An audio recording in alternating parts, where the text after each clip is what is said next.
Hello बच्चों, Narendra sir की GK और जीएस क्लास में आपका बहुत बहुत स्वागत है। आज हम इस वीडियो में आपको जीके, जीएस, जी और सीए और स्टैटिक जीके के आपको 30 क्वेश्चन बताएंगे जो आने वाली सभी परीक्षाओं के लिए बड़े महत्वपूर्ण प्रश्न होंगे। चाहे आप किसी भी स्तर के एग्जाम दे रहे हो, स्पेशली आपका एसएससी के जो सीजीएल है, एमटीएस है, एमटी हवलदार है, आपको जीडी है, सीपीओ है, सीएचएसएल है। अब इस तरह से बैंक के क्लरिकल है, चाहे पीओ है, और आपके रेलवे के, चाहे ग्रुप डी है, एनटीपीसी है, चाहे आपका आरपीएफ है, चाहे क्लरिकल है, इस तरह के NDA, CDS, civil services, state की कोई सर्विसेज है, आपकी पुलिस है, डिफेंस है, जिसमें एआईएसएफ है, सीएसएफ है, बीएसएफ है, आपका सीआरपीएफ है, उन सभी परीक्षाओं के लिए बड़े महत्वपूर्ण, क्योंकि हम हिस्ट्री से, पॉलिटिक्स से, इकोनॉमिक्स से, ज्योग्राफी से, स्पोर्ट्स से, डिस्कवरी से, देश से, वार्ड से, लोक नृत्य से, स्टैटिक जीके से सभी क्वेश्चन आपके हम इन वीडियो में हम बता रहे हैं। और तो आज का इस वीडियो का पहला क्वेश्चन होगा, संविधान का कौन सा अनुच्छेद बाल श्रम का निषेध करता है। आपको सामने अनुच्छेद दिए हुए हैं, तो आपका राइट आंसर हो जाएगा, वो होगा B. B is the right answer, अनुच्छेद 24। तो 20 का आंसर लॉक कर लीजिए। नेक्स्ट क्वेश्चन है, कौन सा अनुच्छेद संसद में 2 अधिवेशन के बीच 6 महीने के अंतराल की अनिवार्यता का उल्लेख करता है। आपको ऑप्शन दिए हुए हैं, आपका राइट आंसर हो जाएगा, वो होगा आपका डी, यानी कि अनुच्छेद 55 और 85। तो डी का राइट आंसर लॉक कर लीजिए। नेक्स्ट क्वेश्चन है, किन स्थितियों के आधार पर राष्ट्रपति आपातकाल की उद्घोषणा कर सकता है। ब्रह्म आक्रमण, सशस्त्र विद्रोह, केवल ए और बी दोनों। तो आपका राइट आंसर हो जाएगा, वो होगा आपका डी, यानी कि दोनों रीजन हो सकते हैं। ब्रह्म आक्रमण और सशस्त्र विद्रोह में राष्ट्रपति आपातकाल की घोषणा कर सकता है। और किस आर्टिकल के तहत, जो कि आपका कौन सा अनुच्छेद जो राष्ट्रपति आपातकाल घोषणा कर सकता है, वो है आपका जो कि अनुच्छेद जो कि 352। और राष्ट्रपति शासन कब लगता है, 356। तो ये क्वेश्चन याद रखिए। तो इसका डी राइट आंसर लॉक कर लीजिए। नेक्स्ट क्वेश्चन है, भारतीय संविधान के अनुसार केंद्र की कार्यवाहक शक्ति किस में निहित है। राष्ट्रपति, प्रधानमंत्री, उपराष्ट्रपति और लोकसभा अध्यक्ष में। आपका राइट आंसर हो जाएगा, वो होगा आपका ए, यानी भारतीय संविधान के अनुसार जो केंद्रीय कार्यपालक शक्ति है वो राष्ट्रपति में निहित होती है। राष्ट्रपति के नाम से सभी जो कैबिनेट है जो काम करती है, प्रधानमंत्री भी। तो ए इसका राइट आंसर लॉक कर लीजिए। नेक्स्ट क्वेश्चन है, संवैधानिक संशोधन के लिए विधेयक को संसद के किस सदन में पेश किया जाता है। किसी भी सदन में, केवल राज्यसभा में, किसी भी विधानसभा में, या केवल लोकसभा में। तो आपका राइट आंसर हो जाएगा आपका ए, यानी संवैधानिक संशोधन के लिए विधेयक को किसी भी सदन में, चाहे लोकसभा चाहे राज्यसभा में, जो कि आपको रख सकते हैं। तो ए इज द राइट आंसर, इसका आंसर लॉक कर लीजिए। नेक्स्ट क्वेश्चन है, राष्ट्रपति भारत के महान्यायवादी अटॉर्नी जनरल की नियुक्ति संविधान किस अनुच्छेद के अंतर्गत करते हैं। आपको ये आर्टिकल बताना है। अटॉर्नी जनरल की नियुक्ति जो राष्ट्रपति द्वारा की जाती है वो किस जो अनुच्छेद के अंतर्गत की जाती है। तो आपका राइट आंसर हो जाएगा, वो होगा आपका सी, यानी कि अनुच्छेद 76 के अंतर्गत, जो कि राष्ट्रपति महान्यायवादी अटॉर्नी जनरल की नियुक्ति करता है, जो कि कानूनी सलाहकार होता है सरकार का। तो सी इसका राइट आंसर लॉक कर लीजिए।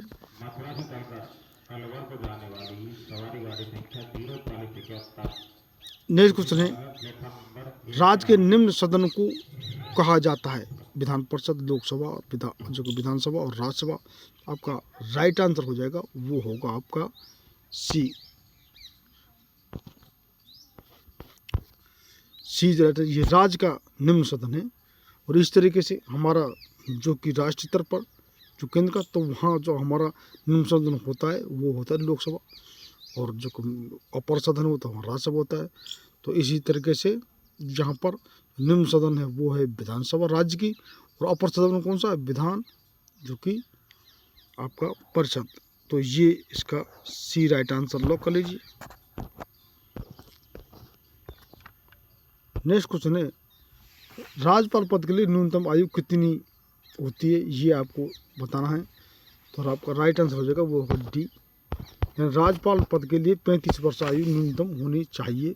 और जो कि राष्ट्रपति के लिए भी यही है, 35 वर्ष है। राज्यसभा के लिए 30 वर्ष, और लोकसभा के जो कि सदस्य के लिए 25 वर्ष, और प्रधानमंत्री के लिए 25 वर्ष न्यूनतम आयु चाहिए। और सरपंच और पंचायत के चुनाव के लिए आपको 21 वर्ष और वोट डालने के 18 वर्ष ये आपको सब मालूम ही है। तो इस तरीके से डी इसका राइट आंसर लॉक कर लीजिए। नेक्स्ट क्वेश्चन है, भारत में न्यायिक पुनरीक्षण जुडिशल रिव्यू की शक्ति का प्रयोग किसके द्वारा किया जाता है? सर्वोच्च न्यायालय, उच्च न्यायालय द्वारा, ए और बी दोनों द्वारा, या इनमें से कोई नहीं। तो राइट आंसर हो जाएगा आपका सी, ए और बी दोनों। यानी न्यायिक पुनरीक्षण जुडिशल रिव्यू जो कि हमारा आपका जो सर्वोच्च न्यायालय और उच्च न्यायालय दोनों करते हैं, ए और बी दोनों। तो सी इज राइट आंसर, सी इसका आंसर लॉक कर लीजिए। नेक्स्ट क्वेश्चन है, केंद्रीय मंत्रिमंडल की जिम्मेदारी किसके प्रति होती है? आपको ऑप्शन लोकसभा, राज्यसभा, राष्ट्रपति और विधानसभा के। तो आपका राइट आंसर हो जाएगा वो होगा आपका केंद्रीय मंत्रिमंडल की जिम्मेदारी वो जो किसके प्रति होती है? लोकसभा के प्रति। तो ए इज राइट आंसर, इसका आंसर लॉक कर लीजिए। नेक्स्ट क्वेश्चन है, संविधान किस अनुच्छेद में वित्त आयोग का उल्लेख किया गया है? तो आपका राइट आंसर हो जाएगा वो आपको होगा सी, सी इज राइट आंसर। यानी अनुच्छेद 280 जो कि वित्त आयोग का उल्लेख करता है संविधान में। तो सी इसका राइट आंसर लॉक कर लीजिए। नेक्स्ट क्वेश्चन है, नियंत्रक महालेखा परीक्षक अपनी रिपोर्ट किसके समक्ष प्रस्तुत करता है? मुख्य न्यायाधीश, उपराष्ट्रपति, लोकसभा अध्यक्ष और राष्ट्रपति। तो आपका राइट आंसर हो जाएगा वो होगा डी। नियंत्रक और महालेखा परीक्षक जो अपनी रिपोर्ट है वो राष्ट्रपति के समक्ष अपनी रिपोर्ट प्रस्तुत करता है। तो D is right answer, D इसका आंसर लॉक कर लीजिए।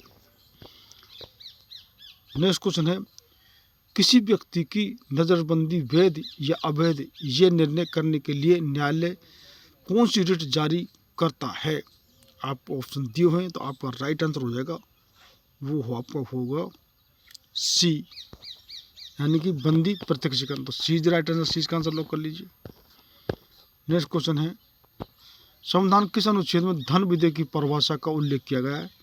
तो आपका राइट आंसर हो जाएगा वो होगा बी, यानी अनुच्छेद 110। तो B is right answer, B इसका आंसर लॉक कर लीजिए। नेक्स्ट क्वेश्चन है, भारत में सर्वोच्च सत्ता का धारक कौन है? राष्ट्रपति, मुख्य न्यायाधीश, उपराष्ट्रपति और भारत की जनता।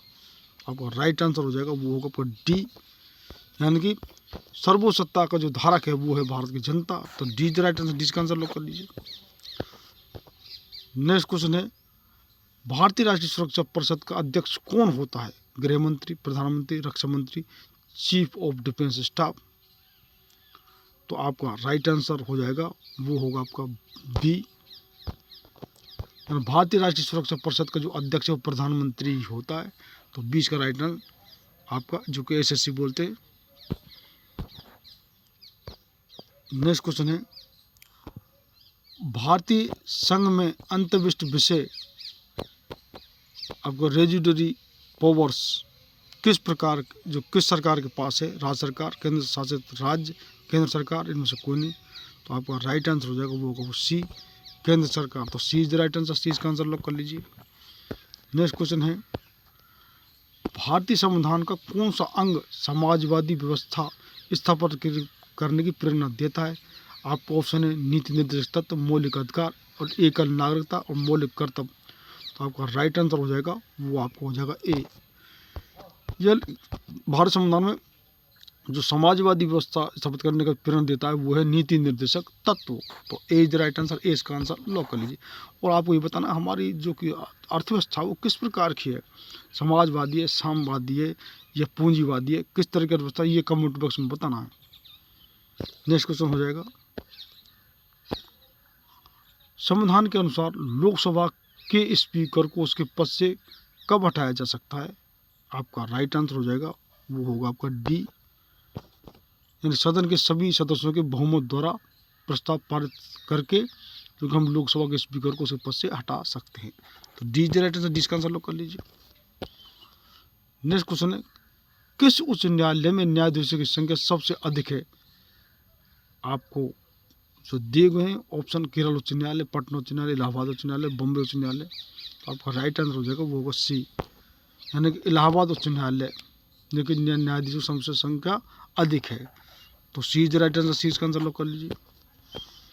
नेक्स्ट क्वेश्चन है, समानता का अधिकार भारतीय संविधान में किन 5 अनुच्छेदों में दिया गया है? तो आपका राइट आंसर हो जाएगा वो होगा आपका डी, अनुच्छेद 14 से 18 तक, जो कि भारतीय जो कि संविधान समानता का जो कि ये अधिकार दिया गया है।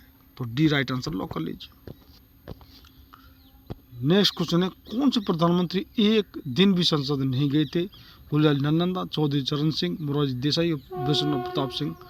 आपका राइट आंसर हो जाएगा वो होगा आपका बी, यानी कि चौधरी चरण सिंह, जो कि एक भी दिन सदन में नहीं गए। तो बी इज राइट आंसर, 20 का आंसर लॉक कर लीजिए।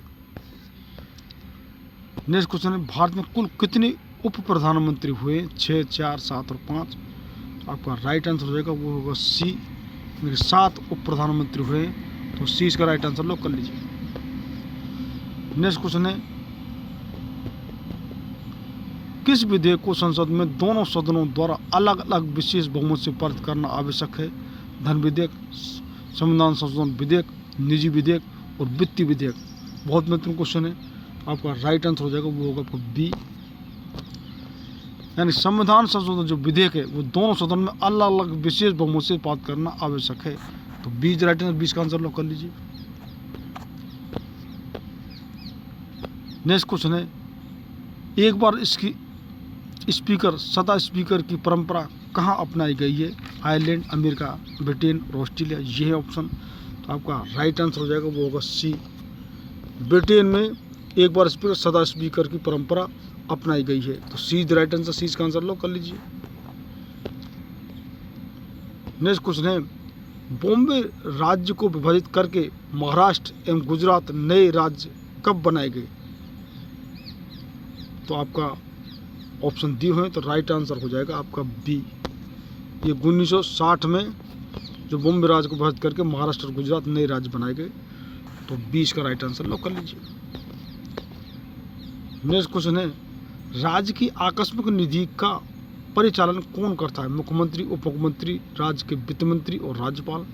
आपका राइट आंसर हो जाएगा वो होगा डी, राज्य की जो आकस्मिक निधि का परिचालन जो कि राज्यपाल करते हैं। तो D is right answer, D का आंसर लॉक कर लीजिए।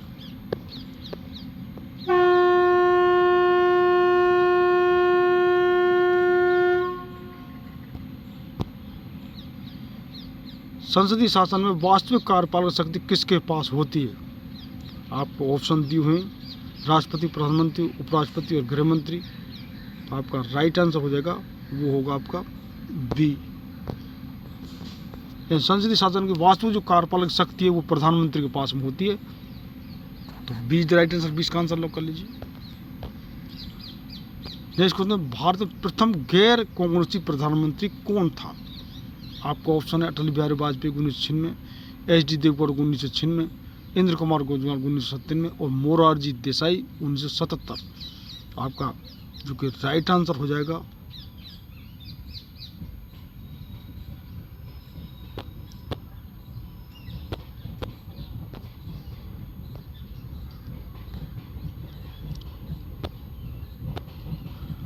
आपका जो राइट आंसर होगा वो होगा डी।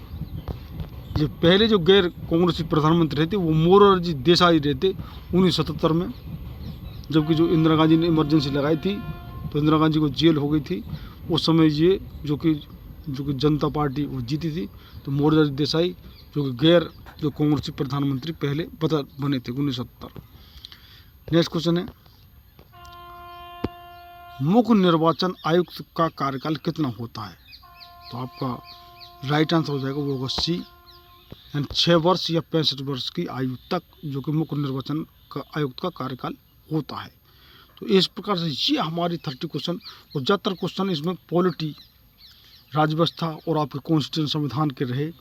तो हम कितने आपको मिक्सचर भी बना रहे हैं जिसमें सभी जो विषय आपको हिस्ट्री से, पॉलिटिक्स से, इकोनॉमिक्स से, ज्योग्राफी, साइंस से, स्टैटिस्टिक्स, जीके से बता रहे। कितने हमारे जो कि अलग से भी हमारे जो कि स्पेशल हिस्ट्री पर, स्पेशल साइंस पर, स्पेशल इकोनॉमिक्स पर, स्पोर्ट्स पर ये अलग वीडियो हैं। तो if you haven't watch my previous video, first of all watch that videos, do subscribe my channel and press I welcome button to get regular update of my videos.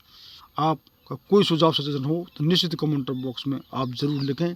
और ये हम ज़रूर आपको बता देते हैं कि याद आपका जो बहुत ही स्मार्ट जो बच्चे हैं और बहुत पहले से तैयारी कर रहे हैं और तो वो बड़े इंटेलिजेंट बच्चे, वो तो इसी 12 दिन में सिलेक्शन होता है।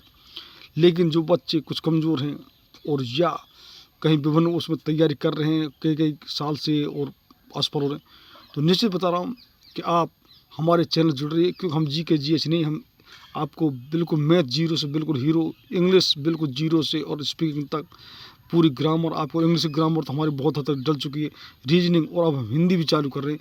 यानी संपूर्ण तैयारी इस चैनल पर आपको परीक्षा के संबंधी कराई जाएगी। तो निश्चित ही जो बच्चे हमारे साथ से 3-4 साल जुड़े रहे, तो निश्चित ही कॉम्पिटिशन फाइट आपको कर जाएंगे, ये हम ज़रूर बताते हैं। तो निश्चित ही जिन बच्चों ने अब तक चैनल सब्सक्राइब नहीं किया, वो चैनल ज़रूर सब्सक्राइब करें, शेयर करें और लाइक करें। और लास्ट तक देखने के लिए बहुत बहुत धन्यवाद।